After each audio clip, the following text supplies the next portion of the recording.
Caros colegas de estudo, o que está acontecendo com esse canal que eu estou conseguindo postar um vídeo por semana?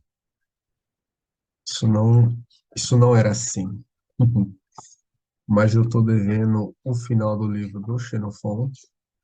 Faltam apenas dois capítulos. São dois capítulos curtinhos, então eu acho que eu vou fazer os dois hoje. Encostação.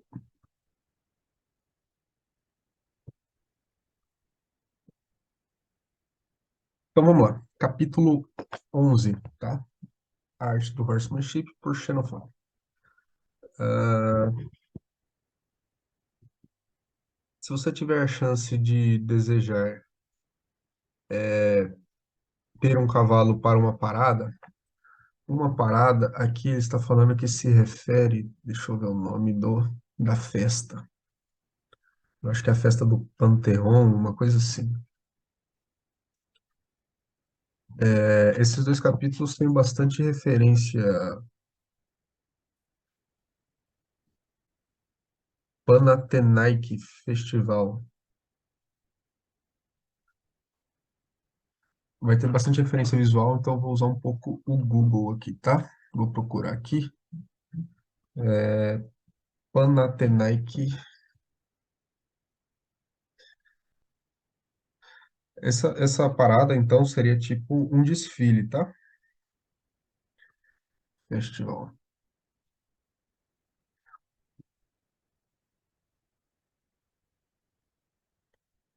Não apareceu nada. Mas eu imagino que seja algum tipo de desfile que eles tinham na época. Precisa pesquisar melhor o que era. Erro meu não ter procurado antes. Um cavalo um high stepper, né? Que seria um cavalo que dá um passo mais alto e numa ação mais chamativa, são qualidades que não são, via de regra, para ser encontradas em qualquer cavalo. Mas ela deve ser. Ou melhor, a gente deve começar com alguns. é, Nossa, me fugiu a palavra aqui, tem que procurar. Mas quando uma pessoa tem um talento natural, um dom natural, mais um dom natural de um cavalo com um grande espírito, né? Um cavalo espirituoso e um corpo forte. Algumas pessoas gostam que esses cavalos tenham pernas flexíveis e que isso, por consequência, vai ajudar eles a erguer ajudar a erguer as patas, né? Aliás, a sustentar o seu corpo nelas. Mas isso não é um fato. É um cavalo com um lombo flexível, olha que interessante, um dorso flexível e curto e forte também, que pode fazer isso. Então, ele volta naquelas especificações que ele fala que um bom cavalo precisa ter, né? Que a gente tem que procurar num bom cavalo. Dorso flexível, curto e forte. Eu não quero dizer que do lombo até a cauda, mais na barriga, entre as costelas e a anca. Tal cavalo deve ser capaz de reunir seus posteriores bem embaixo dos anteriores, bem embaixo da fronte. Agora, quando ele reuniu todos eles, né, todos os membros, se você pegar um pouco na embocadura, ele vai transferir o peso para trás, né? Ele vai cair para trás, levar o peso para trás nos seus curvilhões e levantar sua frente. E então sua barriga e seu prepúcio podem ser vistos pela frente. Aqui, eu acho que ele não está falando simplesmente de uma reunião, mas está falando realmente de um cavalo empinar, de certa forma. Você deve ceder à embocadura quando ele faz isso. E isso parecerá para os espectadores como se ele estivesse fazendo isso por vontade própria. A façanha mais bonita que um cavalo pode fazer. Então, aqui ele já mostrando a importância do alívio quando o cavalo faz uma coisa que a gente quer. E como isso melhora a imagem, né? A estética do que aqui é uma manobra, né? Assim há com certeza, algumas pessoas que ensinam esse movimento ou batendo nos corvilhões com uma vara ou direcionando alguém para é, ao, la- é, correr ao lado do cavalo e açoitá-lo com um stick, abaixo da sua tíbia. Mas da minha parte, eu penso que, como eu disse até agora, que a melhor lição, se o cavalo, né, que é o melhor para que é o melhor para a lição se o cavalo tiver uma sequência de repousos sempre que ele se comportar para satisfação do seu cavaleiro. Então, mais uma vez, né, a importância do alívio, né? É o alívio que ensina, ele está falando aqui em outras palavras, né? Agora vem a parte que muita gente cita do livro e que está bem no finalzinho, mas é o que eu mais ouço falar do livro, né?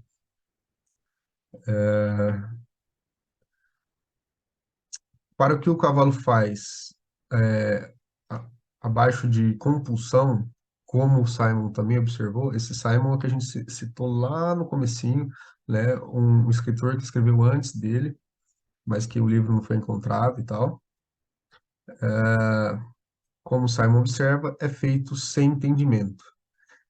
E não há beleza, não há beleza nenhuma nisso. Assim como não há beleza se você chicotear, esporear uma dançarina, um dançarino. Será uma coisa muito melhor. Ah, sim.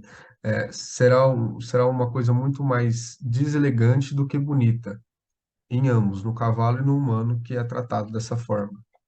Não, ele não deve se mostrar assim, é, na sua mais fina e brilhante performance, cooperando e ao mero sinal, né? Quer dizer, se você levar o cavalo na espora e no chicote, você não vai ter essa performance cooperativa, é, brilhante e o que mais que ele falou? Fina, fineste, mais fina. Se ele vai por esse exercício até ele estar coberto por suor, ou seja, até ele chegar a um ponto de exaustão, né? Ou muito cansado, e você desmontar e tirar a embocadura, no momento que ele empina, no melhor estilo, você deve estar certo de que ele, ele virá ao ato de vir para trás com apenas um pensamento, né?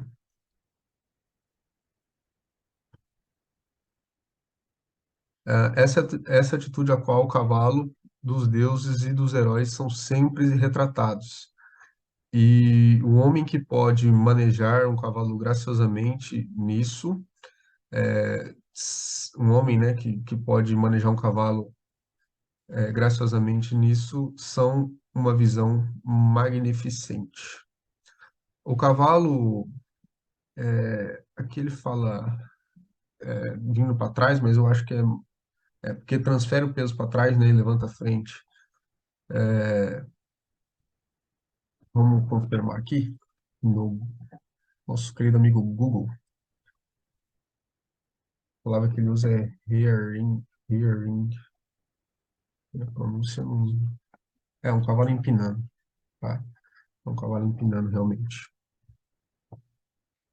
Então, um cavalo empinando dessa maneira é uma coisa que fixa o olho do observador, jovens ou velhos. Ninguém, eu te asseguro, irá irá deixar para lá ou ficará cansado de assistir isso sempre que for apresentado para esse brilhante espetáculo. Ainda assim, se você tiver a chance, Se é uma chance para o dono de um cavalo comandar uma tropa ou um regimento de cavalaria, ele não deve aspirar para ser a única figura brilhante por si só, mas deve tentar fazer com que toda a linha que o segue uma vista que vale a pena ser vista, tá? Então, primeiro ele falou, você sozinho agora ele está falando, se você está num batalhão, né, numa equipe. Se você vai para frente num passo extremamente lento, com o seu cavalo empinando muito alto e por muito tempo, é óbvio que o resto dos cavalos devem se seguir a passo,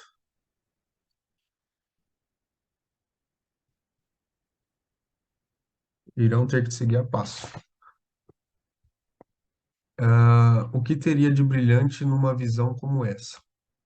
Aqui eu não entendi direito, mas eu acho que ele acha que, né, só você empinando e o resto das pessoas te seguindo não é o ideal.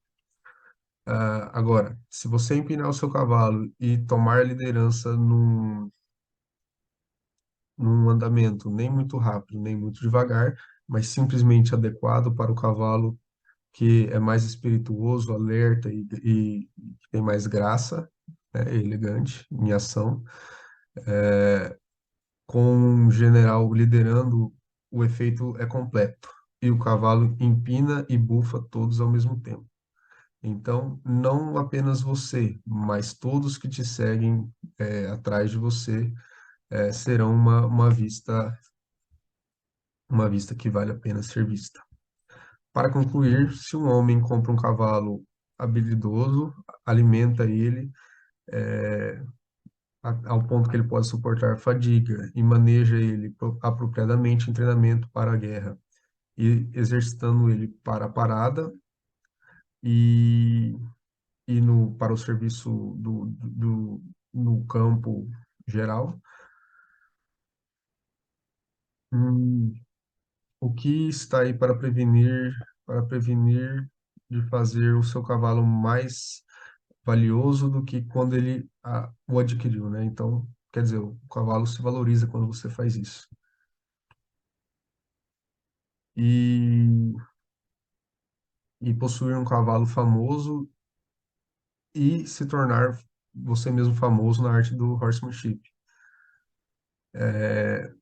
Nada além da interposição de alguma divindade, né? Então, mais uma vez, ele unindo aqui a arte do horsemanship, né? A glória ao status, né? E até a uma coisa um pouco divina. O capítulo 11 acabou e já vou dar sequência no capítulo 12. Acho que ficou um pouco confuso aqui a parte da parada, mas ele fala para você olhar aqui, ó, essa imagem. Então você vê que tem um líder na frente empinando e todos da linha de trás empinando atrás também. É o que ele fala que é uma vista brilhante. Então, último capítulo, capítulo 12. Eu gostaria de determinar que o homem que precisa correr do perigo da batalha montado num cavalo deve estar armado, né? Como ele deve fazer isso? É isso, é. Para começar com a couraça. Agora vai começar. Vamos lá. Cadê? Compartilhar tela. Aqui é o cavalo empinando. Couraça, esse aqui não é agora. Mas couraça seria essa parte aqui, ó. Seria essa parte aqui do torso, tá? A parte do torso aqui. Então, para começar com a couraça, ela deve ser sempre feita para se adequar ao corpo, e se ela se vestir bem, o corpo suporta o seu peso, mas se ela estiver muito folgada, os ombros é que vão carregar todo o peso sozinho. Para uma couraça muito justa, é como uma camisa de força e não uma peça de armadura. Próximo, como o pescoço é uma parte vital, eu digo que cobrir essa parte deve ser feito com uma cobertura feita para isso, que é feita saindo da couraça, e que se ajusta ao pescoço. Isso, além de ser um ornamento, e deve ser feito, se for feito do jeito que deve ser feita, ela deve cobrir a face do cavaleiro quando ele quiser, assim como o seu nariz. Para o capacete, o boeotium, que é esse. Eita, por que eu fechei tudo? É esse capacete. É um desses capacetes aí. Mas deu para imaginar a cena, né? Me perdi. É o melhor, na minha opinião, desde que ele proteja completamente todas as partes que estão abaixo da couraça, sem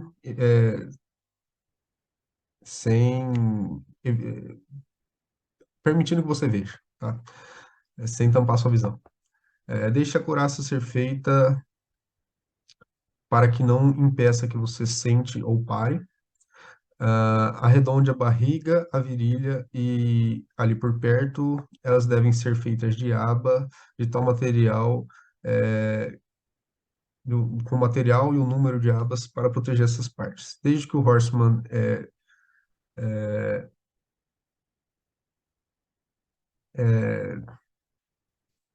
puxa, me fugiu a palavra,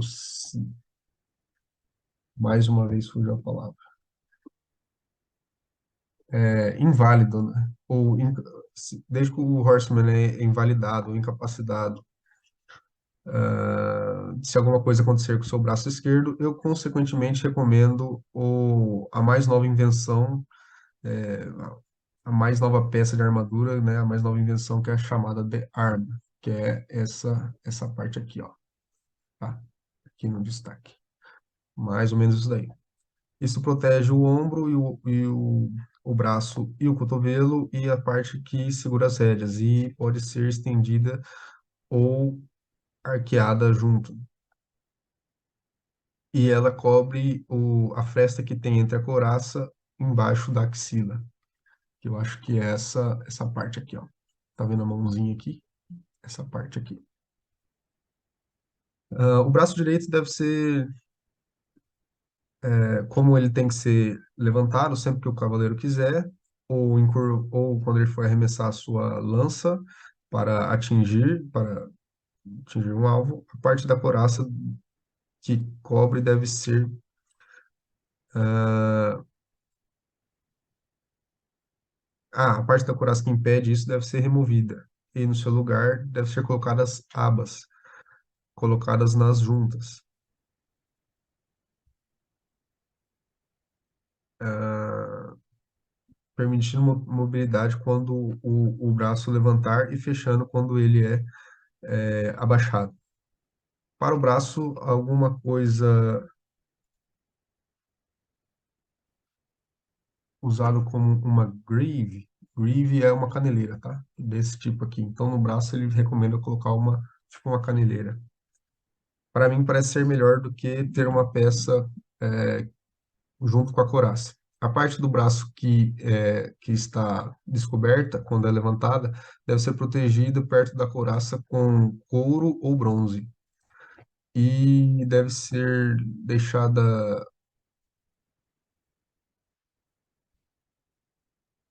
protegida nas partes mais vitais.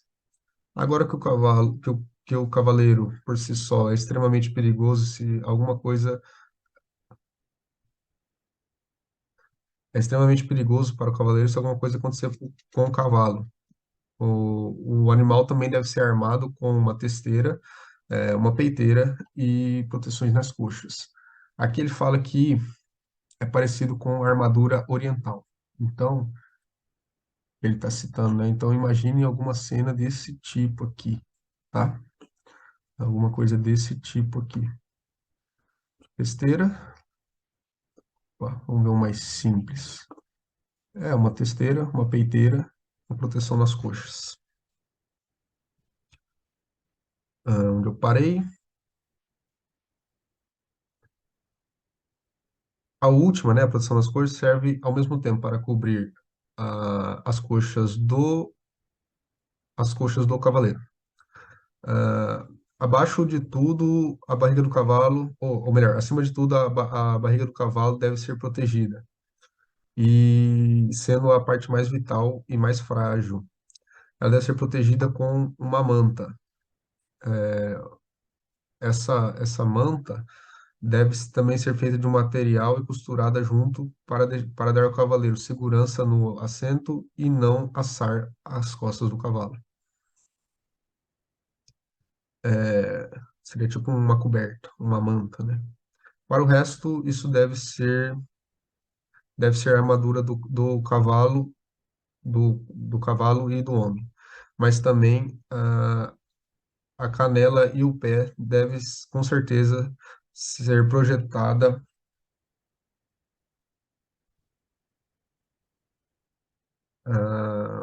abaixo das partes das coxas.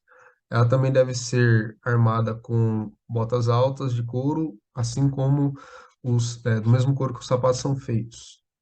Elas irão ao mesmo tempo proteger a canela e cobrir os pés. Isso e a graça dos deuses é uma armadura defensiva. Para ofensiva, eu recomendo o sabre ao invés da espada. Para o cavaleiro que vai estar acima, né? Uma espada curta e mais cimitar, que é essa daqui, ó. Vocês já devem ter visto. Um golpe dessa espada será melhor do que uma pancada de uma espada. Ao invés de uma lança de arremesso, que é aquela lança mais fina, né, de arremessar, eu estou inclinado a recomendar duas javelins, que eu já citei, que é outro tipo de lança feita de madeira de cornel. Uma pessoa habilidosa pode jogar uma e então usar a outra à frente, no flanco ou atrás. Elas são mais fortes que a outra lança e mais fácil de ser carregadas. Eu recomendo arremessar a javelin na distância mais longa possível. Isso te dará mais tempo para se recuperar e preparar outra javelin. Eu vou determinar em poucas palavras que o melhor método de arremessar a javelin. Vou determinar aqui o melhor método de arremessar a javelin. Jogue para frente, a frente para a esquerda, vol- recue para a direita, levanta e, e arremessa com a ponta um pouco levantada. Esse é o método de arremessar uma lança, como estou demonstrando aqui. Isso irá carregar com mais força e a uma distância maior. E também estará certa que atingirá a marca, providenciando os pontos que você mirou na marca quando você deixar ela aí. Isso completa os conselhos, as lições, os exercícios aos quais eu escrevi, em particular. O conhecimento e a prática necessária para comandar a cavalaria serão definidas mais adiante em um trabalho diferente. Ele realmente, deixa eu parar de compartilhar a tela aqui.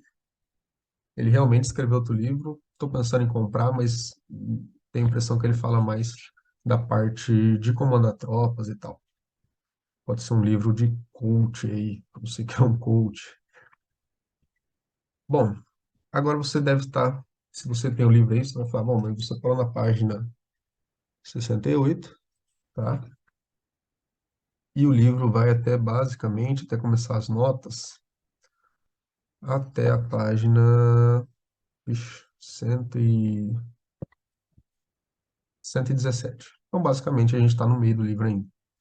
Só que o que que acontece? Daqui para frente, pelo que eu estou vendo aqui, já não é mais escrita do Xenofonte, é do tradutor, sei lá, ou do editor, que está explicando algumas coisas e tal. Eu acho que não interessa muito, não achei nada muito interessante. Talvez depois eu leia e faça um apanhado dos pontos aqui, tá? E depois, mais para frente, ele fala de como cada cultura gosta do seu cavalo, né? Ou cada pessoa, né? Cada autor, tá? Pontos do cavalo, aí ele fala do Simon. A Simon gosta de um cavalo assim, assim, assim. Também tem mais tem aqui. Varro. Varro gosta assim, assim, assim. Tá? É isso daí. Então, esse foi o primeiro livro. Acabamos. Eu acho que eu vou mudar a dinâmica. Achei que ficou chato, achei que ficou comprido. Então, é possível que eu mude o jeito de fazer isso aqui, tá bom? Então, esperem os próximos aí. Beleza, pessoal? Até a próxima e tchau.